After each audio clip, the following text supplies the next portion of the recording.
पुराने समय में लोग व्यापार करने के लिए दूर विदेशों में जाते थे और वर्षों बाद घर लौटते थे। उन्हीं दिनों की एक घटना है। एक व्यापारी व्यापार करने के लिए विदेश गया। वहां उसका कारोबार बहुत अच्छा चलने लगा। वह धन कमाने में इतना व्यस्त हो गया कि उसे समय का ध्यान ही नहीं रहा। आखिरकार एक दिन उसने घर लौटने का फैसला किया और कमाया हुआ बहुत सारा धन लेकर घर के लिए चल पड़ा। जब घर पहुंचा तो रात हो चुकी थी। घर का मुख्य द्वार बंद था, लेकिन एक खिड़की से रोशनी बाहर आ रही थी। उसने खिड़की में से अंदर झांक कर देखा तो उसने जो देखा उसे देख उसके पैरों के नीचे से जमीन खिसक गई। उसने देखा कि उसकी पत्नी के पास एक युवक भी लेटा हुआ था। ऐसी स्थिति में उसने पत्नी के चरित्र पर संदेह किया।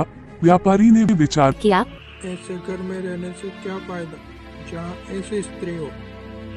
वो मन ही मन सोचने लगा, पत्नी और उसके पास लेटे युवक को मारकर चुपचाप वापस निकल जाऊंगा और अन्य घर बसाने का प्रयास करूंगा।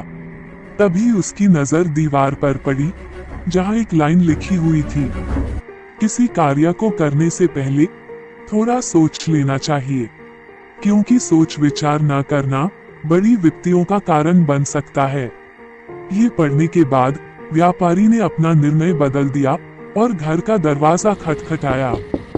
पत्नी ने दरवाजा खोलने से पहले काफी पूछताछ की और जब पूरी तरह से आश्वस्त हो गई कि दरवाजा खटखटाने वाला उसका पति ही है, तो उसने शीघ्रता से दरवाजा खोल दिया।